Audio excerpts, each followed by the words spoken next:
देख रहे हैं अखंड भारत टीवी और मैं हूं आपके साथ श्रेयांशी सिंघानिया। आज हमारे पास एक ऐसे खास इंसान हमारे साथ है जिनसे मेवाड़ा शर्मा जी है हमारे साथ ग्रेटर नोएडा से। हम इनके बारे में बताना चाहते हैं कि होम्योपैथिक में डॉक्टर हैं और बहुत ही अच्छी महिलाओं की स्पीच भी देती हैं। लेकिन आज हम कुछ ऐसी बातें इनसे जानना चाहते हैं कि समाज में बहुत सारी महिलाओं की परेशानियां हैं जो आज के टाइम पे एलोपैथिक हो होम्योपैथिक हो उससे नहीं ठीक हो पाती, एलोपैथिक से भी नहीं ठीक होती। तो क्या आपके पास ऐसा कोई होम्योपैथिक की बहुत सारी जड़ी बूटियों से क्या वो ठीक हो सकती है? इन सब पे हम आज चर्चा करेंगे डॉक्टर विभा जी से। हमारे पास सबसे पहले ये क्वेश्चन है कि आज के टाइम पे महिलाओं में ये बीमारी क्या है?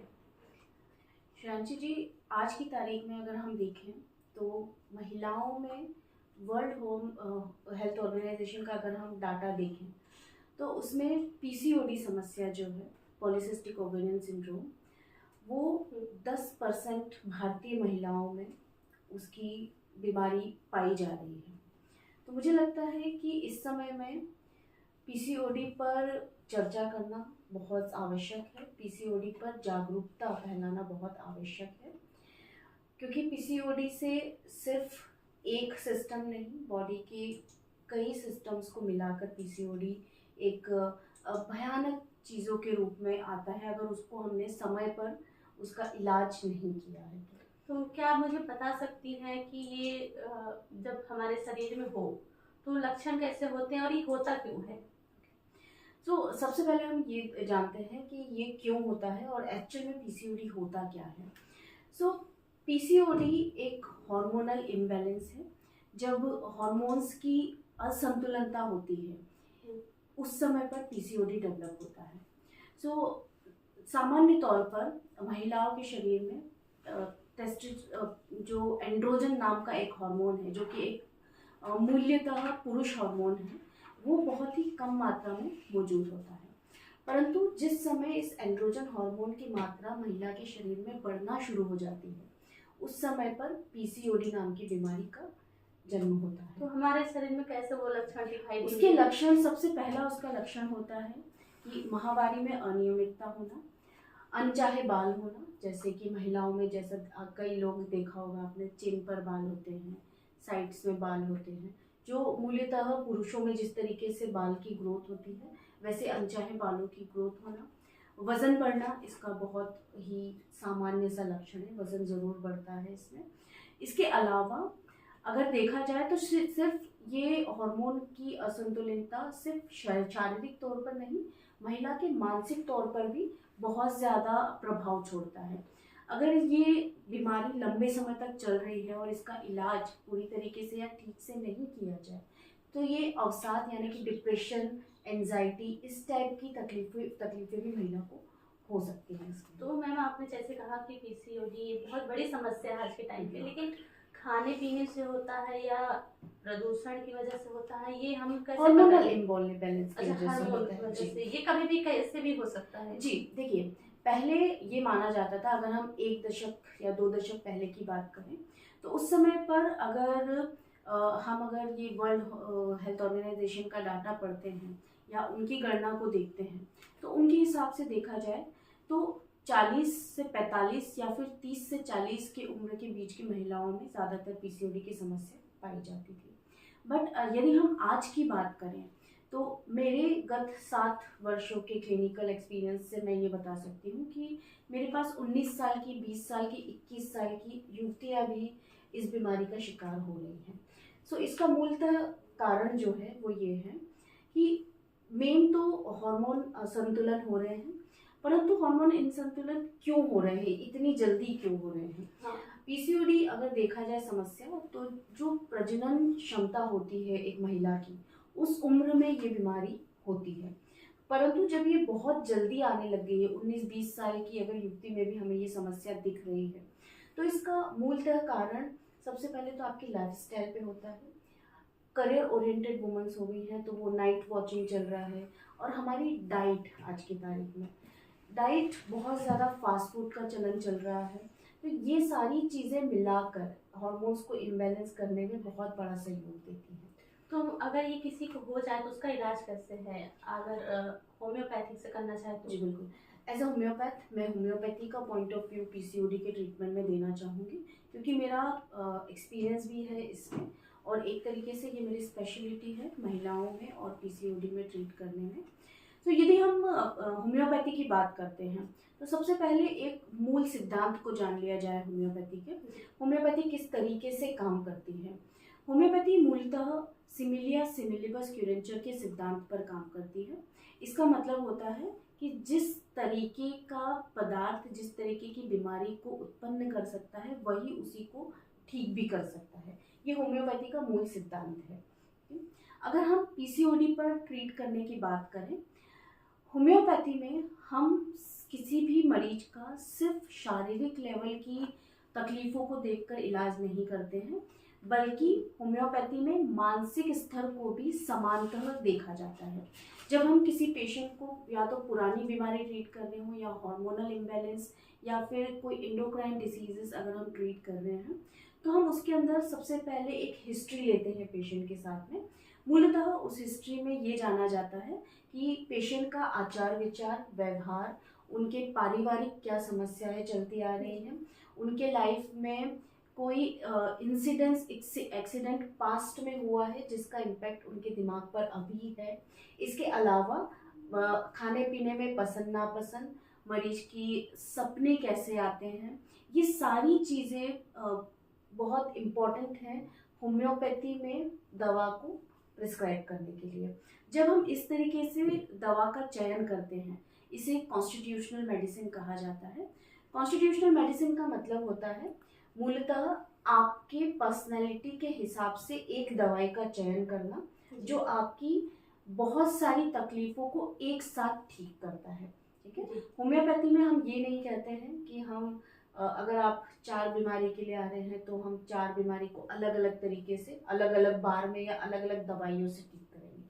जब हम कॉन्स्टिट्यूशनल मेडिसिन की बात करते हैं तो हम एक बार में हिस्ट्री लेकर दवाई का चयन करके आपकी बहुत सारी समस्याओं को उसी एक दवाई के द्वारा ठीक करते हैं। होम्योपैथी इस चीज़ में एक क्षमता रखती है इस चीज़ को इस तरीके से बीमारी को ठीक करने के लिए। पीसीओडी एक ऐसी समस्या है मैम, अगर किसी को हो जाए, आपने इलाज भी बता दिया, लक्षण भी बता दिया, लेकिन अगर किसी को हो जाए तो कभी कभी पता नहीं चलता कोई चीज़ जी। तो अगर वो इलाज भी नहीं करवा पाए टाइम पे, तो उसके शरीर में और कौन कौन सी बीमारी उत्पन्न हो सकती है।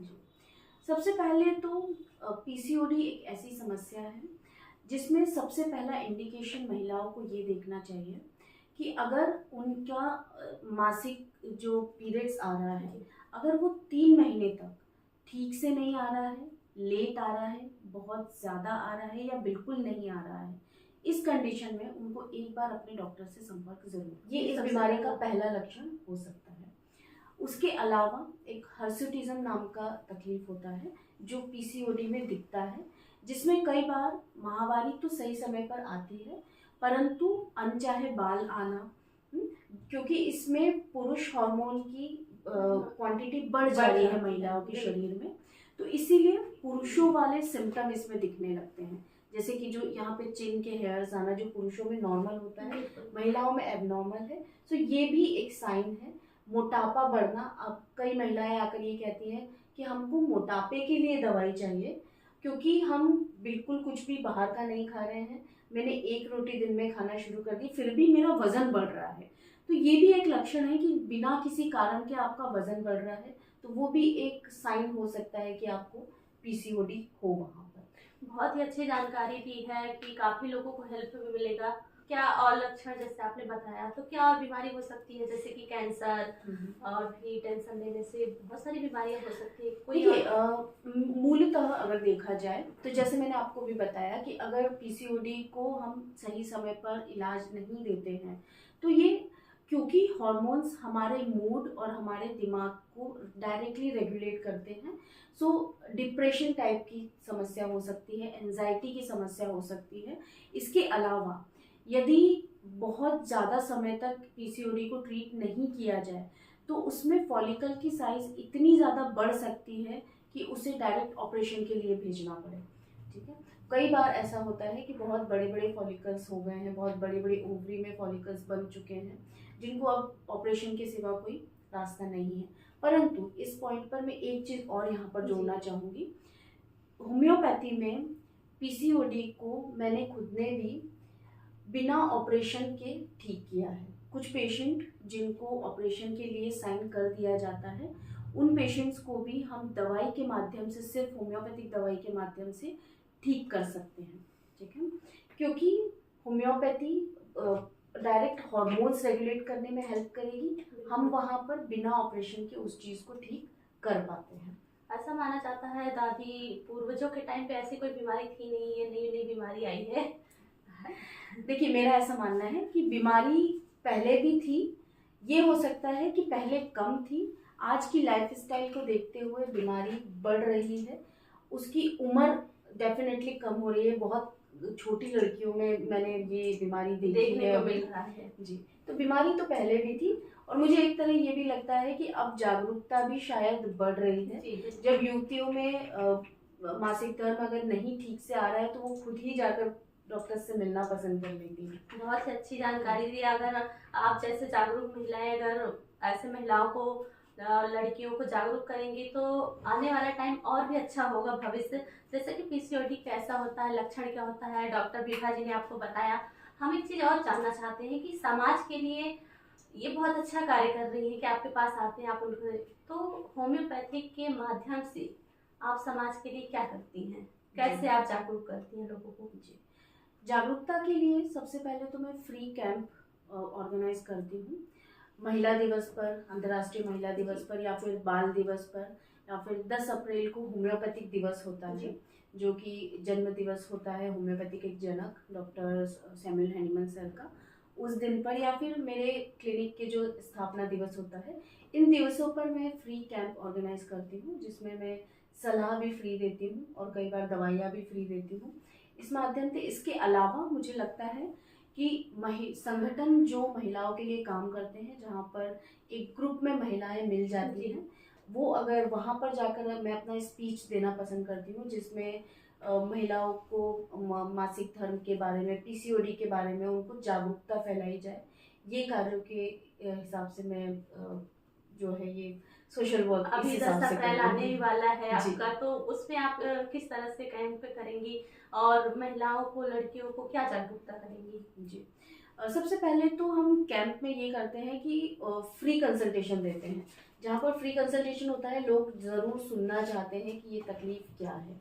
और जैसा मैंने आपको बताया ऑलरेडी कि आजकल आज की जो जनरेशन है उनमें शायद जागरूकता ऑलरेडी अपनी हेल्थ को लेकर है, तो वो ये भी जानना चाहते हैं कि हम डाइट क्या लें इस बीमारी में, क्योंकि पीसीओडी में डाइट का भी बहुत मेन रोल हो रहा है, राइट। सो आई थिंक यही वे में हम जागरूकता फैला सकते हैं, एक तरीके से उनको समझाकर, उनके क्वेश्चंस का आंसर देकर, उनके जो उनके डाउट्स हैं उनको क्लियर कर कर इसका समाधान किया जा सकता है। हाँ मैम, मेरा सर दर्द हो रहा है और मैंने एलोपैथिक खा लिया, मुझे आराम हो गया तुरंत 10 मिनट्स के अंदर।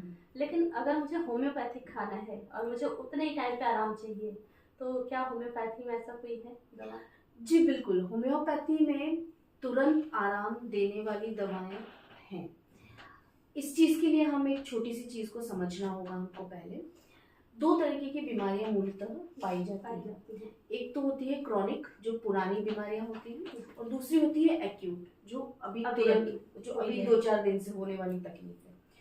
हम किसी भी बीमारी को क्रॉनिक जब काउंट करते हैं जब कोई भी समस्या शरीर में 6 महीने या उससे ज़्यादा बनी होती है, ठीक है। परंतु जो समस्या सर्दी, जुकाम, बुखार, दस्त, उल्टी, इस तरीके की जो भी समस्याएं हैं, इनके लिए एक बहुत बड़ा मिथ है सोसाइटी में कि होम्योपैथी तो धीरे काम करती है, इसलिए इन सब चीज़ों के लिए होम्योपैथी नहीं ली जाती है। होम्योपैथी तो सिर्फ पुरानी बीमारियों के लिए ली जाती है। तो मैं यहाँ पर ये एक बहुत बड़ा मिथ बस्ट करना चाहूँगी कि होम्योपैथी इन तरीके की बीमारियाँ, जो सर्दी, जुकाम, बुखार, इस तरीके की बीमारियों में मेरे एक्सपीरियंस में किसी भी पैथी से ज़्यादा फास्ट काम करती है। उसके लिए कोई एक दवाई का नाम यहाँ नहीं बताऊंगी मैं, उसके लिए ये बताऊंगी मैं कि दवा का चयन कैसा किया गया है, आपने डॉक्टर का चयन कैसा किया है, और फिर डॉक्टर ने आपके लिए दवा का चयन कैसा किया है, ये उसके ऊपर आधारित होता है।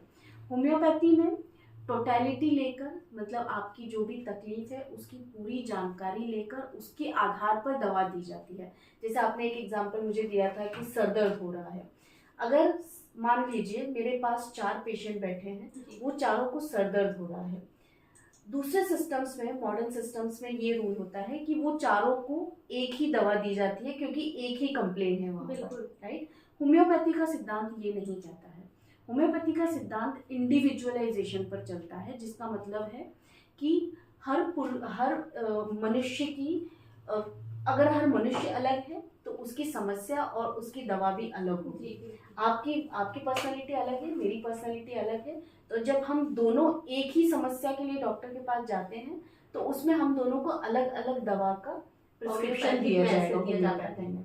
क्योंकि आपके सर दर्द का कारण क्या है, आपके सर दर्द का कारण हो सकता है शायद आप धूप से आई हैं, तो वहाँ पे ग्लोनिन नाम की दवा है, हम वो देंगे। मेरे सर दर्द का कारण शायद हो सकता है कि मुझे स्ट्रेस हो रहा है, तो वहाँ पर दवा बदल जाएगी। तो कारण भी वहाँ पर बहुत ज़रूरी है जानना। तो इस आधार पर अगर इस तरीके से होम्योपैथी का चयन किया जाए तो होम्योपैथी, मैंने खुद ने मेरे एक्सपीरियंस में देखा है, आधे घंटे में भी आपका बुखार उतारना, आपका दस्त बंद करना, आपकी कमजोरी को इवन भरना, इन चीज़ों में भी होम्योपैथी बहुत जल्दी काम। अभी तक जितने लोगों ने ये सोचा होगा कि होम्योपैथिक तो पुरानी है, लेकिन आज डॉक्टर विभा ने क्लियर कर दिया कि नहीं, अगर आपको जल्दी ठीक होना है तो जरूरी नहीं है एलोपैथी खाना, होम्योपैथी भी आपको ठीक कर सकती है। एक क्वेश्चन और था डॉक्टर विभा जी कि होम्योपैथिक बहुत पुरानी हमारी संस्कृति रही है, जो महाराजा और महर्षि ऋषि वगैरह यही यूज करते थे, लेकिन बीच में एलोपैथिक आ गया। तो आप भविष्य कैसा देखती हैं, होम्योपैथी के भविष्य भारत में या फिर भारत से बाहर विदेशों में भी कैसा होगा?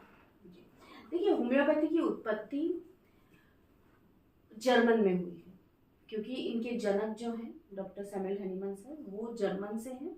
वो पहले एक एलोपैथिक डॉक्टर थे।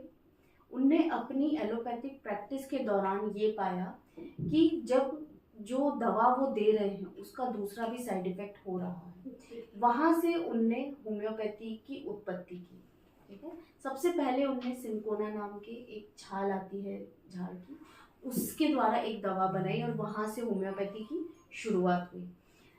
तो होम्योपैथी का भविष्य अगर हम सोचें तो भारत में उसका भविष्य बहुत उज्जवल है। होम्योपैथिक प्रैक्टिस, होम्योपैथिक लिंक, जैसे कि आप अगर अभी हम कुछ वर्षों पहले की अगर बात करें तो जो कोरोना काल का संकट चल रहा था उसमें होम्योपैथी ने बहुत ही चमत्कारी कार्य किए हैं। हमारी सरकार ने भी होम्योपैथी को ही सिलेक्ट किया था, वहाँ पर फ्रंट में अगर प्रिवेंशन के लिए भी अगर मेडिसिन दी गई है तो वहाँ पर आर्सेनिक एल्बम 30 का हमारी गवर्नमेंट ने भी उसको अप्रूव किया था कि इस दवा को दिया जाए। सो होम्योपैथी का भविष्य अगर देखा जाए तो हर मायने में होम्योपैथी का भविष्य उज्जवल है।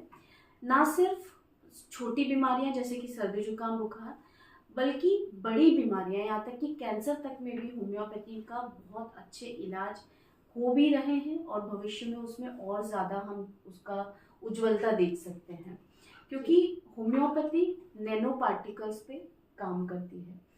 तो जैसे कहा जाता है कि कैंसर हो गया बहुत बहुत गंभीर बीमारी मानी जाती है, तो आज के टाइम पे युवाओं को क्या संदेश देना चाहती हैं? एलोपैथिक पढ़े या होम्योपैथिक पढ़े, दोनों पढ़े या एक पे ही रिसर्च करें वो? क्योंकि आज के समय में समस्या यही है कि अभी देखो प्रधानमंत्री जी ने भी गए थे यूरोप, वहाँ से भी ये करके आए हैं कि हमें अब होम्योपैथिक चाहिए, डील करके आए हैं। तो उसपे युवाओं के लिए क्या संदेश है? देखिए, मेरा ये मानना है, आप एलोपैथी ले रहे हैं या होम्योपैथी पढ़ रहे हैं, ये आपका व्यक्तिगत विचार है आपके कि आप किस पैथी पे जाना चाह रहे हैं। मेन चीज़ ये होती है, हम किसी भी पैथी के विरोध में नहीं हैं, भले वो होम्योपैथी हो, आयुर्वेदिक हो या एलोपैथिक हो, हम किसी के भी विरोध में नहीं हैं। मेरा व्यक्तिगत ये मानना है कि हर अलग अलग स्तर पर हर पैथी का एक अपना योगदान रहता है, परंतु यदि हम पेशेंट को प्राथमिकता दें, यदि हम अपने मरीज को प्राथमिकता दें कि हमें उसको ठीक करना है, ना कि ये सोचकर कि हमको अपना फाइनेंशियल प्रॉफिट देखना है, यदि हम अपने मरीज को प्राथमिकता दें तो हमको ये ज़रूर देखना चाहिए कि हमें उसको क्या सही सजेशन देना है, क्योंकि मैंने कई ऐसे डॉक्टर्स देखे हैं जो मॉडर्न प्रैक्टिस कर रहे हैं, बट वो खुद पेशेंट को हमारे पास भेजते हैं क्योंकि उनको उस गंभीरता की समझ है उनको कि पेशेंट हर डॉक्टर के लिए प्रायोरिटी होता है। पेशेंट ठीक होना चाहिए, ये प्रायोरिटी होनी चाहिए, ना कि ये डिबेट होनी चाहिए कि एलोपैथी दी जाए या होम्योपैथी दी जाए। जी बिल्कुल। तो व्यक्तिगत रूप से आप अपना सिलेक्शन कर सकते हैं कि आप किस मेडिकल फील्ड में कौन सी पैथी को सिलेक्ट करना चाह रहे हैं। परंतु अगर मैं होम्योपैथी की बात करूं तो मेरा ये मानना है व्यक्तिगत रूप से कि होम्योपैथी सिर्फ फिजिकल लेवल पर, सिर्फ शारीरिक तौर पर पेशेंट को ठीक नहीं करता है। होम्योपैथी में ट्रीटमेंट मानसिक, शारीरिक, आपकी इमोशनल स्टेट सभी को देखकर किया जाता है, जो कि एक कंप्लीट ट्रीटमेंट है मेरे हिसाब से।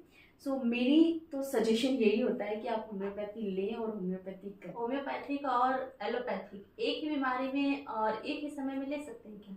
देखिए, कई बार ऐसा होता है कि बीमारी की इतनी ज़्यादा बढ़ी हुई बीमारी अगर हमारे सामने आ रही है कोई, तो हम ये नहीं बोलेंगे कि आप रुकिए, होम्योपैथी के लिए रुकिए या होम्योपैथिक डॉक्टर का इंतज़ार कीजिए। आप डेफिनेटली ट्रीटमेंट इमरजेंसी में एलोपैथी से कर सकते हैं, परंतु दोनों को एक साथ लिया जा सकता है। इवन मुंबई में भी बहुत सारे ऐसे कुछ हॉस्पिटल्स ऐसे चल रहे हैं जिसमें होम्योपैथिक डॉक्टर्स, जो बहुत स्टॉलवर्स डॉक्टर्स हैं हमारे होम्योपैथी में, वो वहाँ पर आईसीयू में भी उन डॉक्टर्स को बुलाया जाता है कि जो पेशेंट ऑलरेडी आईसीयू में भर्ती है, जिसका ऑलरेडी ट्रीटमेंट चल रहा है, वहाँ पर भी होम्योपैथी बहुत अच्छे से काम करती है। दोनों को पैरेलली चलाया जाता है, उसमें कोई तकलीफ नहीं होती है। ये भी एक मिथ है कि दोनों को साथ में नहीं लिए। साथ में लेने का मतलब है कि हम ये बोलते हैं कि आप आधे एक घंटे का अंतर रख लीजिए। बिल्कुल, ये भी अच्छी बात है, लेकिन हमारा ये क्वेश्चन था आपसे, प्रश्न था कि जैसे कि हम एलोपैथिक खा लेते हैं तो सर दर्द की खा लिया, तो अगर हमने सर दर्द की एलोपैथिक खा लिया तो वो साइड इफेक्ट कहीं और होने लगता है। तो इसके लिए आप समाज को क्या जागरूकता करेंगे कि एलोपैथिक कम यूज करें, होम्योपैथिक ज़्यादा यूज करें? अगेन, यूज करना कौन सा है ये आपकी आपका निजी आप चॉइस जागरूक होता कर है। रही हैं। ओके, तो इसके लिए आपको एक बेसिक अंडरस्टैंडिंग समझनी होगी कि दवाई का सोर्स क्या है, दवाई किस चीज़ से बन रही है। तो यदि हम मॉडर्न मेडिसिन की बात करते हैं तो वो एक केमिकल कंपोजिशन से बनती है, जो केमिकल कंपोजिशन आपको दवाई के पीछे पढ़ने भी मिल जाता है। उसका इफेक्ट, साइड इफेक्ट दोनों आप गूगल करके पढ़ सकते हैं, राइट। उसके अगर इसके अलावा हम अगर होम्योपैथिक दवाई की बात करें तो होम्योपैथिक दवाइयाँ नेचुरल सोर्सेज से बनती हैं। होम्योपैथिक दवाइयाँ पेड़ों से, पौधों से, जड़ों से, मिनरल्स से, मेटल्स से, एनिमल सोर्स से, इन सब चीज़ों से बनती है और इसमें कोई केमिकल कंपोजिशन नहीं होता है।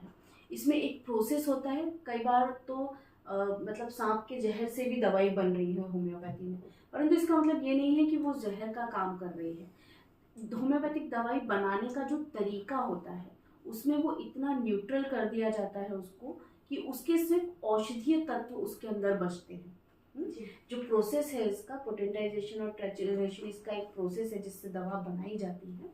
उस दवा में उसको इतना डाइल्यूट करके उसके सिर्फ औषधीय तत्व वहाँ पर रखे जाते हैं, उसके द्वारा फिर ट्रीटमेंट होता है। तो वहाँ पर कोई भी साइड इफेक्ट की क्षमता बचती ही नहीं है कि वो दवाई कोई आपको साइड इफेक्ट कर पाए, या फिर आप एक बीमारी के लिए ले रहे हैं तो वो दवाई आप लंबे समय तक लें तो दूसरी बीमारी उत्पन्न हो जाए।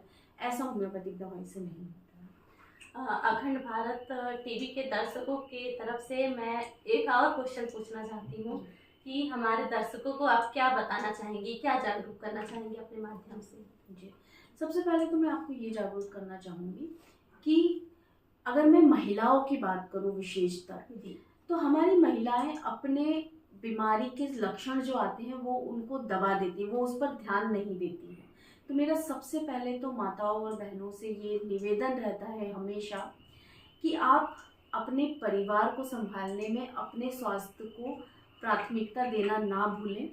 यदि आप सशक्त रहेंगी, स्वस्थ रहेंगी, तो ही आप अपने परिवार का ध्यान रख सकती हैं। तो आप अपने लक्षण को नज़रअंदाज ना करते हुए डॉक्टर्स की सलाह लेना शुरू करें प्लीज़, क्योंकि कई बार बीमारी बढ़ने के बाद हमारे पास जब मरीज़ आते हैं तो हम उनको यही बोलते हैं कि ये आपको पहले दिखा देना चाहिए था। तो बीमारी को बढ़ने का समय ना दें, अपने स्वास्थ्य को प्राथमिकता दें और डॉक्टर की सलाह ज़रूर लें। बहुत आपका आभार कि आप हमारे साथ यहाँ पे हैं। आप इतनी बिजी भी रहती हैं और इतनी अच्छा सलाह आपने दिया कि पीसीओडी जैसी बीमारी के बारे में कोई बोलता नहीं खुल के। आप महिला हो के आज महिलाओं की एक समस्या को उजागर किया है और दिल्ली जैसे शहर में अगर आप ऐसे बता रही हैं तो बहुत सारे लोगों से अपील करना चाहती हूँ कि मैम को अगर आपने देखा है सुना है तो इनको फॉलो कीजिए कि आने वाला समय जो है पीसीओडी जैसे बीमारी से आप भी बच सकते हैं। इसी के साथ देखते रहिए अखंड भारत टीवी। धन्यवाद। ऐसी ही और वीडियो को देखने के लिए चैनल को सब्सक्राइब कीजिए, वीडियो को लाइक कीजिए, कमेंट कीजिए और शेयर कीजिए।